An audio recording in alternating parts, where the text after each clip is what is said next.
So, hello everyone, good evening, welcome to EduTap.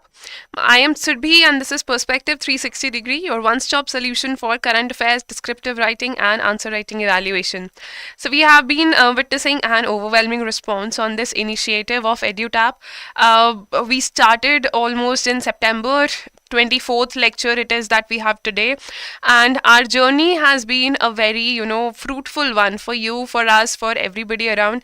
When we see so many answers every day, when I see there are more than 150 responses on each and every video, all of you are sending us answers regularly. We feel elated, we feel very happy that our hard work is paying off, it's helping you out, and we as a team, as teachers, as your guides, feel very very elated and hoping for your success, hoping for your that you achieve great milestones in your life. Just one request, whenever you're posting answers, kindly make sure that your answers are within the stipulated word limit. If the question is for 400 words, make sure that your answer is somewhere between 350 to 400 words, and for 600 words, somewhere between 550 to 600 words. If you're watching this initiative, if you're listening to us for the first time, this initiative basically covers all the important issues from current affairs which find relevance in paper 2, that is descriptive portion of your phase 2 examination of regulatory bodies and other examinations. Nowadays most examinations have a subjective side to them. Then for if you're preparing for any exam which has a subjective portion, this initiative is going to help you. The topic for today is regional rural banks, and yes, so what are the problems associated with regional rural banks, or what are their functions? What are regional rural banks? So RRBs have been in news, and they are directly mentioned in your syllabus. They are a separate part of your syllabus that is in rural finance. So first of all, let's look at the news, and I'll also teach you the this topic in its length and breadth. Before moving any further, I have some okay, Vandita, good evening. Okay, I'm happy to Vandita. Good evening, Prototype and Satyendra. Good evening, all of you. So, yes, so we have more and more students joining here, and I'm happy to receive all of you online. Happy to, interact with all of you online. So the topic, it says, if you have been following news, first of all, this is from 30th August 2023, but this has received some of the latest updates that your finance minister has urged regional rural banks to remove some duplications of Pradhan Mantri Jan Dhan Yojana cards and facilitate Apple storage. Apple storage, not the iOS or Apple devices storage, but Apple fruit storage.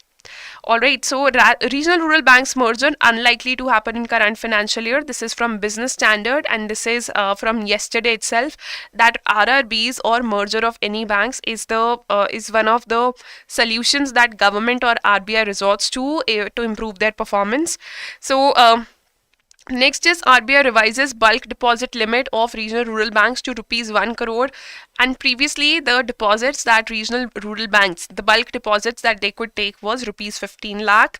So now this news is important for you as well. This is from 27th October, that is from the previous week, hence very important. And now they can take bulk deposits of rupees 1 crore. So for all of you who are sitting for phase 2, there will be the objective part also in your exam. So kindly note this down. And even if you're not sitting for phase 2, this is going to be the one of the most important factors for your examination this year, next year, whenever whichever examination you're sitting for. First of all, since NABARD Grade A phase 2 is around the corner, so let's focus at the syllabus of NABARD Grade A phase 2 and see where regional rural banks fits in your syllabus. If you look at paper 2, section 1, economic and social issues, there is non-institutional and institutional agencies in rural credit. So under this topic, we always study RRBs. We also study NABARD under this topic. So RRBs will be covered today.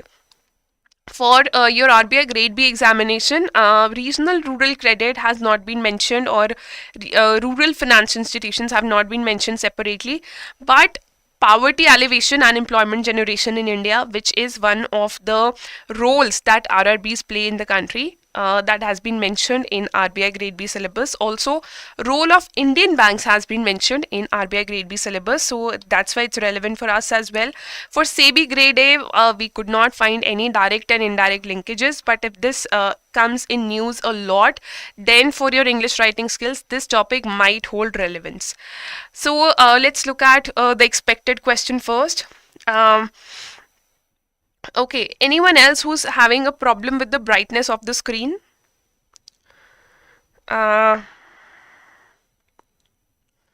Anyone else except for Ajay who's having a problem with the brightness of the screen? I think the content is visible. It could be just my face that is appearing very bright to you, probably. Kindly let me know in the chat section. All right, Satyendra. All right. Shabina is having a problem with the brightness of the screen. Kindly reduce the brightness on your own devices also if possible.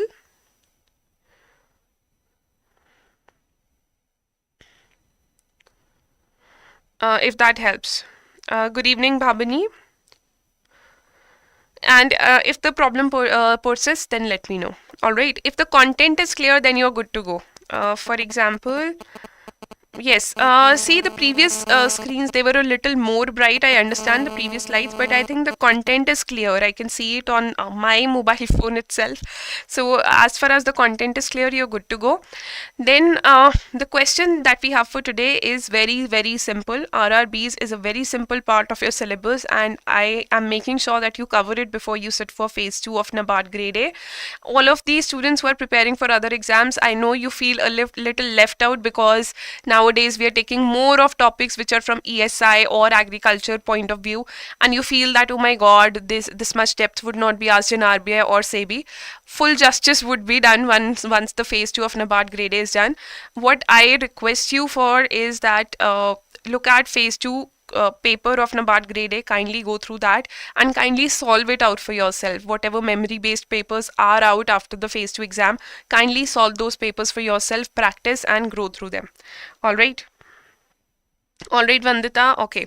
So the question is very simple today. We do not have a lot of data or facts with regards to RRBs. What we can use in such questions is our creativity, real life examples. Even if not real life examples, at least we can quote them indirectly. So discuss the role of regional rural banks in promoting development in rural areas. What are the challenges faced by them? Answer in 400 words for 10 marks. Kindly remember the word limit. This is the answer blueprint. We start with the focus on topic or theme which we focus on in introduction. We start by that. Then in the main body, we divide our main body into subheadings depending upon the demand of the question. Let's say this question has 2 parts to it, so we will be giving 2 subheadings since 2 questions are asked. Had this question contained 3 questions in just this much length also, then we would have given 3 subheadings, and our aim is to answer in pointer format because that helps us get better marks, and then we'll end with a way ahead or conclusion. So let's divide our introduction, main body and conclusion according to the answer blueprint. So in the introduction, we'll start with the focus on the theme, that is general details about RRBs or regional rural banks. What are regional rural banks? How is their classification like? Who's the owner of regional rural banks? Or what is the purpose of RRBs? Is there any act under which RRBs are formed? Are they any way different from scheduled commercial banks? Who controls them? Since it's a bank, is it regulated by RBI? Are these regulated by RBI or do they come under NABARD? So body part 1, role of RRBs, this will be seen as has been asked, and then body part 2, challenges faced by RRBs will be seen, and then would be a way forward. All right. So in the introduction, talk about general details about RRBs. The first thing is that in 1976, under one of the acts, RRBs or a class of banks called regional rural banks was created. Why was it created? Because in our country, majority of our country stays in rural areas. So rural development is very much necessary. And you know that people who stay in villages, they are still very much scared of availing formal banking, formal credit, or getting into the formal banking system because they feel either their money would be stolen, or if they resort to loans from banks, then they'll have to pay a very high interest rate, or their assets might be taken away by banks. So to deal with certain problems and to provide formal credit in rural areas, this concept of regional rural banks came in. And when you provide money in a certain area, you're not not just providing money in the form of loan, you're also helping in development. Let's say there is a person who wants to start his own business, and if that person, let's say he or she, let's say there is a person called Anu. If Anu wants to start a small business for which she wants a loan, and in her village itself, if there is a regional rural bank in like vicinity of 10 km available, and she's able to take that loan for her small business, then she will not be just running her small business for her own profits. She will also be generating jobs. The jobs in the village will stop migration. They will increase the economic prosperity of the village, and economic growth for all the villagers will happen. All right. So basically, when they talk about what are the role of RRBs, it is basically to make credit available in villages, or to take deposits from people who are staying in rural areas, just like any other bank. But in the role, you just cannot mention these two things. You will have to expand around the knowledge that you already know. So how to do that? This will be the aim of today's discussion, how to answer such questions where you know that everything is very much direct. So first of all, let's talk about general details of RRBs. Also, who owns regional rural banks? Is it the Gram Panchayat? Is it RBI? Is it central government, state government? Who owns RRBs? So since these are banks, there will be a bank involved. There will be, and these are regional banks, so state government will be involved. Also, to support regional growth is the duty of central government, so central government will also be involved. What is their contribution? I will show you in the next slide. So first of all, let's talk about what regional rural banks are, and this will form your introduction. Never start your answers without introduction, never end them without a conclusion. So these are what? Since they are banks, and what do we call them? We call them financial institutions. So these are financial institutions in India that are designed to provide banking services in rural areas. Very, very simple. We've just explained the idea of RRBs and how they're established. Now they have been established under RRB Act of 1976, and talk about either put a full stop here or say that the aim of RRBs is what? It is very simple: to bring banking services closer to rural and agricultural communities, and hence promote rural development. So it is then talking about the structure. It is structured like a scheduled commercial banks only, just like the ones you see in towns and cities. It is just structured like that, but its mandate, the purpose or the aim of a regional rural bank is very, very, very different from a scheduled commercial bank. So what they do, they operate in a specific region. They do not operate pan-India. They operate in a specific region where their need is felt the most, which is generally consisting of a districts within a state. Now they're jointly owned by central government, because central government has the duty of promoting regional growth. So central government has a 50% share. So banks, they basically operate like businesses. Just like businesses, you say whose business is this, or whose shop it is, whose company this is. Just like that, RRBs have joint ownership of central government, state government, and there is a sponsoring commercial bank. For example, SBI could be there, HDFC could be there. So that there is all-time guidance available to a regional rural bank to operate, and availability of credit is also there. So central government has a 50% shareholding, the state government has a 15% shareholding, and commercial bank holds 35%. And commercial banks can be different for every regional rural bank, and the way that they function, that can also be different for every regional rural bank. Now moving on to the let's delve deeper section, our segment where we discuss the issue in detail. Here we'll be talking about the body part 1 and body part 2, which will talk about role of RRBs and what are the challenges faced by RRBs. Now if you are setting up banks in rural areas, obviously people who will be employed there will be interacting with other people in rural areas itself. So the rural people will feel more comfortable to approach these banks for loans, for depositing their savings. So it is a very community kind of approach that RRBs operate on. So their role becomes very, very positive for rural communities, for rural areas. But again, if it is such a positive concept, then what are the challenges? Why don't we see a lot of RRBs, or why don't we see a very high amount of rural growth? All right. So the one catch here is that it's their bulk capital. It has been how much bulk capital they can take. It has been increased from 15 lakh to 1 crore. All right, so the catch lies here. I'm throwing you a hint here for the challenges. Coming to the role of RRBs, any bank has any bank except for payment bank, it has two roles: take the money, save it for people, keep it safe, and give them some higher rate of interest whenever they want their money back. Secondly, lend money to other people in need. Two functions of the banking system or of the banks, they are very, very clear. Now, how do these two functions, they differentiate regional rural banks from other scheduled commercial banks? That is where the role of RRBs lies. So first of all is banking services, but not just banking services. We will focus our answer on provision of banking services in rural areas. For example, providing banking services like, talk about banking services which are provided: savings accounts, current accounts, deposits, bank basic transactions to rural areas which would have otherwise not been available because of lack of infrastructure availability. Now there is some data. There is a report of NABARD from last year. Now this data will not be asked in your phase 2 examination objective part. They will not ask you separately, but this is the recent data that we have according to the NABARD report, and they quote data of 2021. They say that RRBs, according up till 2021, they have opened up to 140 million accounts. 140 million bank accounts. Million means 10 lakhs, so multiply 140 by 10 lakhs. That is, beyond 1.4 crore. So they have opened more than 150 million bank accounts. That is in rural areas. So many bank accounts have been opened which have provided banking services to previously underserved rural populations. Now see, banking services was the point that we knew. With the help of some data, we have given power to this. Now a lot of students ask me, what if I don't remember data?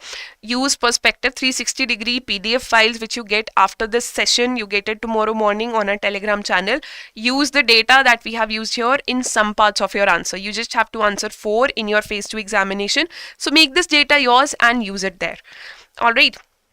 Now a very simple point called banking services has been made very stronger by adding this data and adding the words previously underserved rural populations. Now credit facilities, not just banking facilities but loan facilities are also available. People in rural areas can also have access to loans. So they can offer loan to whom?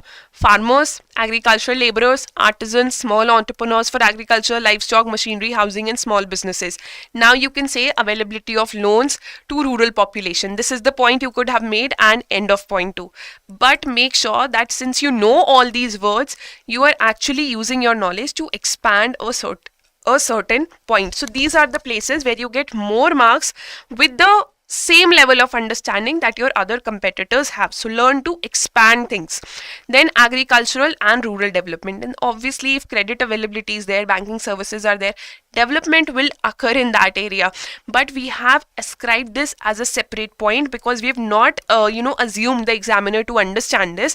We have given this to him as a very much separate point: agricultural and rural development. So they support agricultural activities. If they are providing money for small businesses or for livestock or for agricultural machinery, that means they support agricultural activities. They help in growth of rural infrastructure with the help of small businesses and small scale industries for overall rural growth. Then they have supported rural entrepreneurship and small businesses, contributing to employment generation in rural areas. Make sure that you're writing employment generation in caps lock there, or you're giving adequate quote to employment generation in rural areas, because availability of jobs in rural areas is very much need of the hour, and this is something that you should be mentioning. So according to NABARD, RRBs have created over 4 million jobs through their credit and support to small scale industries. So now 4 millions, that is 40 lakh jobs have been created, and this is again data from 2021 from the same report of NABARD that has been released for RRBs back in 2022, and you can definitely quote this because that's the latest data coming from NABARD. Then there are cooperative banking activities. They provide banking activities to self-help groups, and which helps foster cooperation among rural communities since they can work on collaborated projects. So RRBs had a total agriculture credit outstanding of over rupees 2.4 lakh crore through this cooperative banking activities. And the most important today that we have is priority sector lending.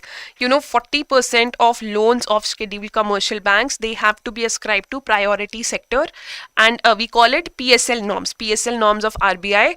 For RRBs, regional rural banks, what are these priorities? What is the constituents of priority sector lending? Agriculture could be there, small businesses, small farmers, women could be there, or people who do not own a house, they could be there. So 40% of these loans, they have to be given to such people.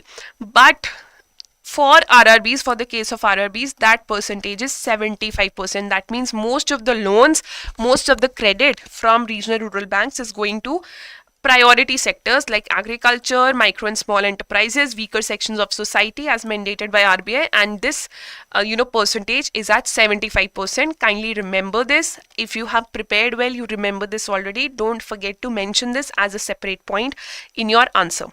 Now coming to body part 2, that is challenges faced by RRBs, or what are the problems that RRBs actually come across. So the problem of availability of credit, because where are banks getting their money from? They're getting it from the savings of people. People deposit money in banks, and that's where banks get their operating capital from.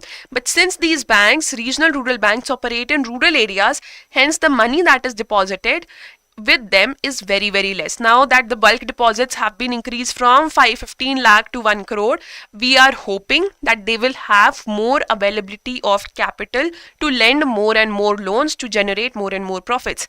Secondly, they are based in rural areas or districts which have rural areas surrounding them. So a lot of skilled people like you do not want to work in such areas. They are always hoping for higher paying jobs, or jobs in like bigger cities or developed areas. Nobody wants to stay in rural areas and work in an RRB. So it's very tough for them to retain the skilled people. That's the problem. Thirdly, since they are located in rural areas where availability of internet, availability of full day electricity is not there, and now everything is being digitized, it becomes hard for them to get comfortable with the newer technologies coming up. So these are some of the challenges. We can frame as many challenges as we can see. Just imagine a rural area, just imagine a bank working in a rural area in your head, and then just come up with your own challenges. So financial viability is a problem because they have small deposits only. Then they have problem of asset quality. Asset quality means in rural areas, who are the ones taking loans? These are poor farmers, and farming or agriculture, it depends on, how good the monsoon is, or if there is any natural disaster or not, or how good the crop yield was. So in such cases, the government does not force farmers to pay back loans. In fact, sometimes the loans are forgiven or forsaken as well. In that case, the money that has been taken in form of loans by these people, small businessmen or farmers, it is not returned, and it turns into non-performing assets from time to time for them. So first of all, talking about financial viability, maintaining financial viability is a challenge for RRBs due to factors such as low profit margins, high operating costs, loan recovery issues in rural areas. Then asset quality, loan defaults can occur here due to factors like crop failure, natural disasters, or price fluctuations. For example, as we saw in the case of tomatoes this year, we see that in the case of pulses, whenever farmers presume that the prices of pulses will touch like sky next year, so they grow pulses, and next year the prices of pulses fall very badly, and hence it's the farmers who suffer. Then there are capital constraints. Availability of capital is not there, which limits their ability to meet increasing credit demand in rural areas and comply with regulatory requirements, that is 75%. And then technological advancements, I think this is very, very clear because they are based in rural areas or districts surrounded by rural areas or remote areas.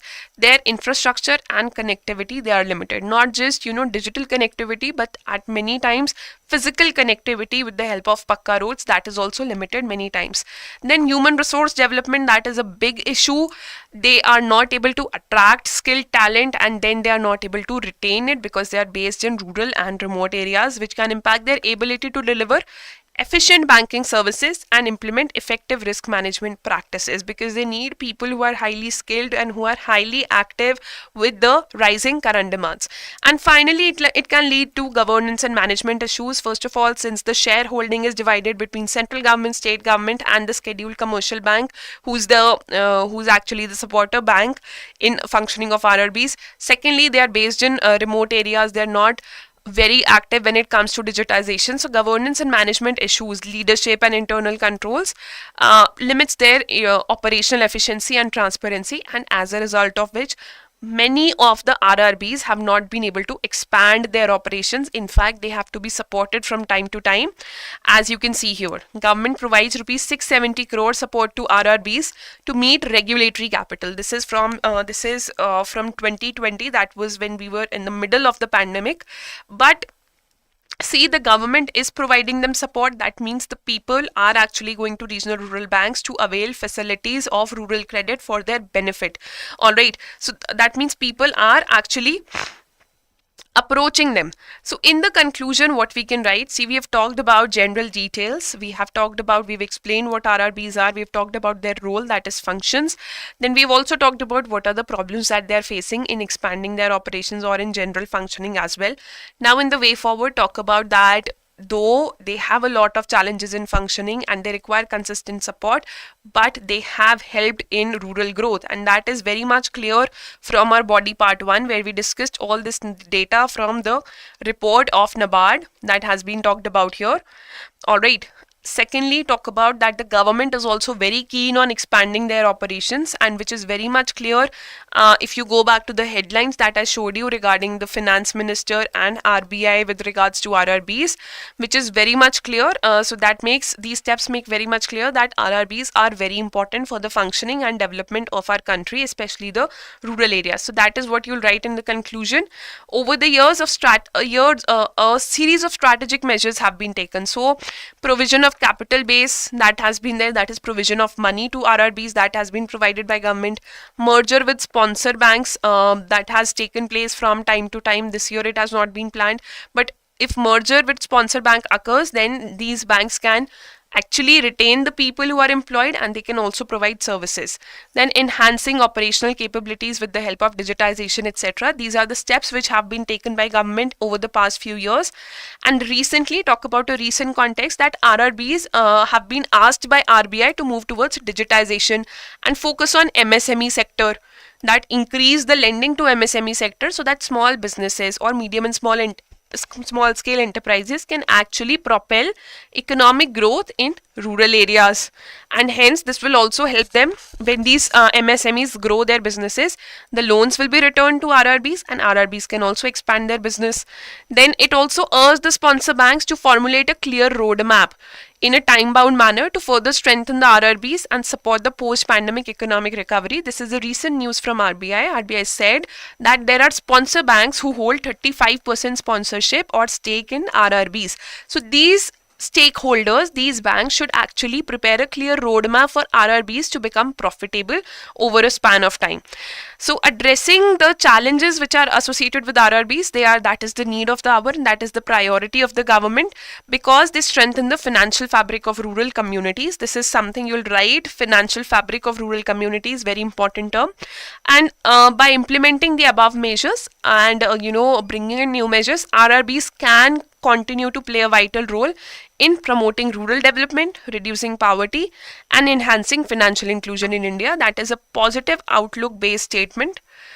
It will give a positive outlook to your answer, and hence this also acts as the way forward for your answer. When you end your answer on such a note, the examiner realizes that you are a positive looking person and you feel very strongly about RRBs and their role, and you also understand their role. So you're not talking against them that what are they doing, they're not even profitable, I can't see any RRB around me. Don't do that. Make sure that you're writing for the examiner, understand the emotion of the examiner and write in the favor of that emotion. So now I'm displaying the question again. For the next 48 hours, our comment section will be open. Kindly make sure that you abide by the word limit. For the next 48 hours, our comment section is open. So it's Monday today till Wednesday 5 p.m. We will be taking all the answers in comment section for evaluation. So if you post before Wednesday 5 p.m. in the comment section, your answer will be evaluated by our experts entirely free of cost. We provide comprehensive evaluation based on how good your introduction is, how good the body parts are, what is the kind of flow in your answer. So you can go back to previous videos also to check those evaluations and check the content. The PDF PDF for this discussion will be available on our Telegram channel, the link to which is available in the description, and it will be available tomorrow. So today you can watch the video again, go through the content again, attain some more clarity regarding regional rural banks. And that's all about it. If you have any feedback, you can contact us at hello@edutap.co.in or 8146207241 if you want to contact us for any of the courses or any doubts that you have. All right. If there is anything that you want to say regarding this initiative, the YouTube comment section is open for you. For now, I will be taking the doubts that are appearing in the chat section. If you have any doubts, kindly let me know. Otherwise, we'll call this a day, and I'll see you on Wednesday at 5 p.m. Good evening, Veenu ma'am. Caterpillar, good evening. All right. So no problems with brightness, anyone? Any problems that we have with today's session, or I'll end the session from here for today and I'll see you on Wednesday. So all clear? All right. Thank you, Ajay Devan. You're welcome. You're welcome.